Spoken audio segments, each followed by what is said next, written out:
Committee ڈالنے کی شرعی حیثیت کیا ہے؟ کیا کمیٹی ڈالنا جائز ہے؟ جی ہاں، شرعی طور پر کمیٹی ڈالنا جائز ہے، اس کے اندر کوئی گناہ نہیں ہے۔ اگر تو 5 بندے 10 بندے مل کر اکٹھے کمیٹی ڈالیں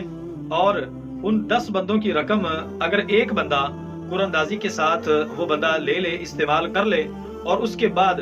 جب تک ان سب کے پیسے پورے نہ ہوں یہ بندہ اپنے حصے کے پیسے ان کو دیتا رہے، تو اس صورت کے اندر کمیٹی جو ہے یہ جائز ہے۔ دوسری بات، اگر کوئی کمیٹی کے اندر شرط فاسد لگائے، مثال کے طور پر اگر قرآن اندازی نکلے تو 10 بندوں میں سے ایک بندے کا نام نکلا، اس بندے نے کمیٹی لی یا جو چیز بھی انہوں نے رکھی وہ بندہ لے کر چلا گیا، اب جو باقی 9 ہیں وہ جو ایک بندہ لے کر گیا ہے ان سب کے پیسے بھی ان سب کے اندر ڈیوائیڈ ہوں گے اور وہ بندہ نکل گیا، تو ایسی صورت کے اندر یہ کام کرنا ناجائز ہوگا۔